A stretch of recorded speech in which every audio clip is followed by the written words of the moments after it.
সবাই বুঝবে আমি ছাড়া এবারে সবকিছু অচল। আমার আরেকটা বড় কাজ থাকবে, আমার স্বামীর মন থেকে প্রফুল্লর নামটা একেবারে মুছে দিতে হবে, যাতে প্রফুল্লকে বাড়িতে আনার কথা তিনি যেন আর না ভাবেন।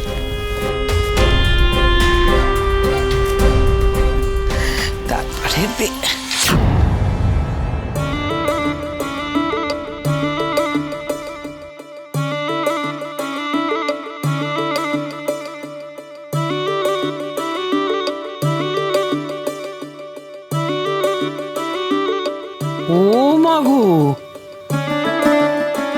বলি ঠাকুর ঘরে ঢোকার আগে তো একবার আকাশটা দেখলুম না। নয়ন বউ, আজকে সূর্য কোন দিকে উঠলো? হ্যাঁ, ঠাকুর ঘর পরিষ্কার করে ভোগ রান্না করে এখন আবার রাধা মাধবের জন্য আলপনাও দিতে বসে গেছো? বলি ব্যাপার কানা কি গো? মিস দিদি, হঠাৎ তোমার এত কাজের বহর কেন গো? না, আগে তো তোমাকে কখনো এত কাজ করতে আমি দেখিনি। প্রফুল্ল দিদি এসে সব উলট পালট করে দিয়েছে না, তাই তুমি তোমার নিজের গরজে এত কাজ করছো, তাই না মিস দিদি? তবে কি, তুমি কোনো চিন্তা করো না, প্রফুল্ল দিদি আবার ফিরে আসবে এই বাড়িতে। না, আসবে না। তার গায়ে যদি এতটুকু মানুষের চামড়া থেকে থাকে, সে বাড়ির চৌকাট মারাবে না। অমন কথা বলো না নয়ন বউ, প্রফুল্ল এবারে গৃহলক্ষ্মী। হ্যাঁ, তার কপালটা মন্দ, তাই হয়তো এখন শ্বশুরঘর করতে পারলো না, কিন্তু আমরা সবাই চাই সে আবার ফিরে আসুক। আপনাদের বুঝি এখনো প্রফুল্লের উপর থেকে টান গেল না? দিনরাত খালি প্রফুল্ল আর প্রফুল্ল। ওর মাটার মতো ও যেদিন মরবে সেদিন আমার জ্বালা চড়বে।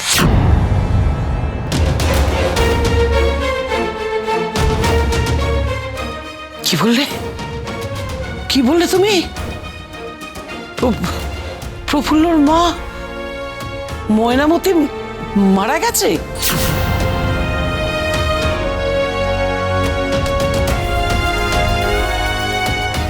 কথাটা যেন ব্রজর কানে না উঠে। আমি চাই না ব্রজ আবার ওই মেয়েকে নিয়ে মেতে উঠুক। নয়ন বউ, তোমাকেও একই কথা বলে রাখছি, নইলে কিন্তু তোমাকেই এর ফল ভুগতে হবে। না মানে, রাগের মাথায় কি বলতে কি বলে ফেলেছে। না দিদি, তুমি কিছু লুকোচ্ছ, বলো কি হয়েছে, না হলে কিন্তু আমি তেনাকে গিয়ে জিজ্ঞাসা করব। কি হয়েছে তুমি কি বলবে? কি আবার হবে? প্রফুল্লর মাটা মরেছে, তবে আমি যেই কথাটা বলেছি এটা যেন পাঁচ কান না হয়। নেহাত আমি মুখ ফসকে বলে ফেলেছি, তাই সত্যিটা বলে দিলাম।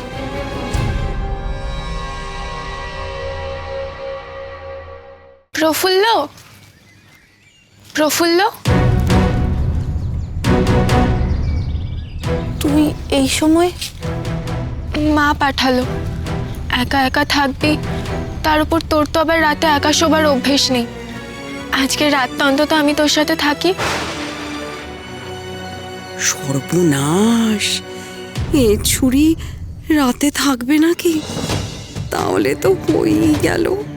আজ রাতেই তো চক্রবর্তী মশাইয়ের আসার কথা, এটাকে যে করে হোক সরাতে হবে এখান থেকে। আরে না না না না না, তোমার থাকার কোনো দরকার নেই। তাছাড়া তোমার কি বনে বাজারে থাকার অভ্যেস আছে বলো?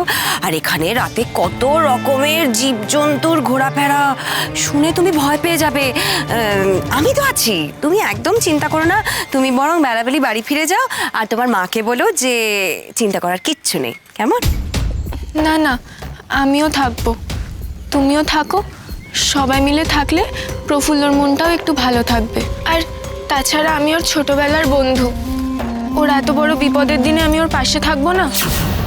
তুই থাকলে যে আমার বিপদ হয়ে যাবে মুকুরি। তুই থাকার সময় চক্রবর্তী মশাই প্রফুল্লকে তুলতে এলে বিপদ হবে। না না, আমি এখনই গিয়ে বারণ করে আসি, যাতে আজ রাতে না আসে। প্রফুল্ল, তুই কথা বল বন্ধুর সাথে, আমি আসছি।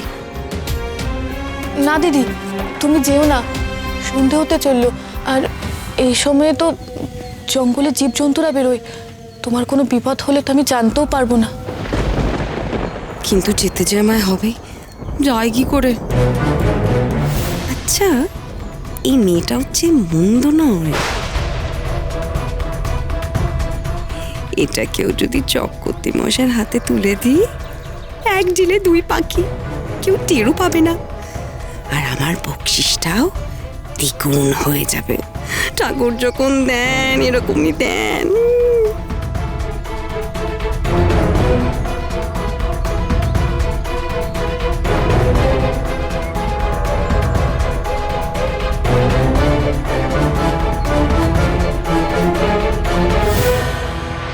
কি কপাল খারাপ মেয়েটার।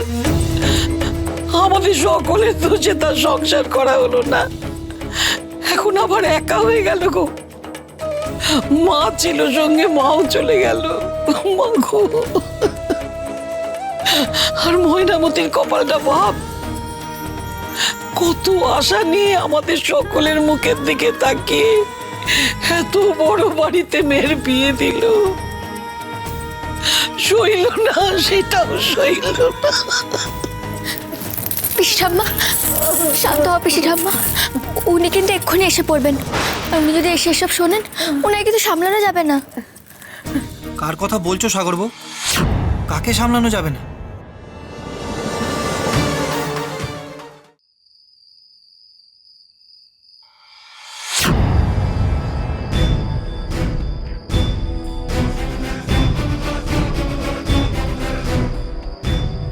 সর্বনাশ, রাত দুপুরে মেয়েটা গেল কোথায়? আজ রাতেই তো ওকে চক্রবর্তী মশাইয়ের হাতে তুলে দিতে হবে।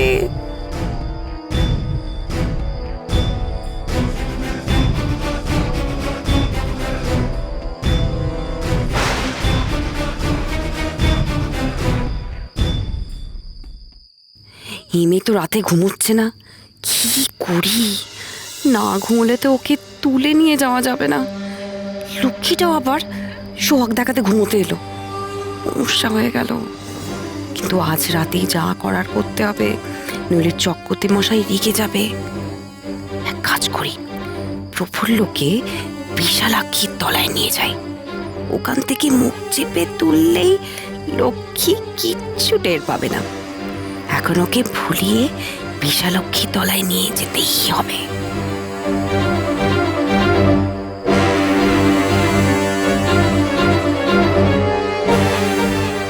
কিরে, ঘুমোসনি? ঘুম আসছে না বুঝি? না গো দিদি, ঘুম আসছে না। চোখ বন্ধ করলেই মায়ের মুখটা ভেসে উঠছে। খুব কষ্ট হচ্ছে গো দিদি। তুমি উঠলে কেন? যাও যাও, তুমি ঘুমো। আমার যে ঘুম আসছে না,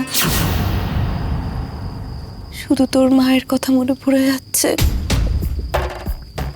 মনটা ভালো নেই, খুব কষ্ট হচ্ছে রে মনে পড়লে। তার চেয়ে বরং আমরা বিশালাক্ষীর তলায় গিয়ে বসি, মায়ের চরণে চিন্তা ভাবনা সব সঁপে দিলে দেখবি মনটা হালকা হবে। বিশালাক্ষী তলা?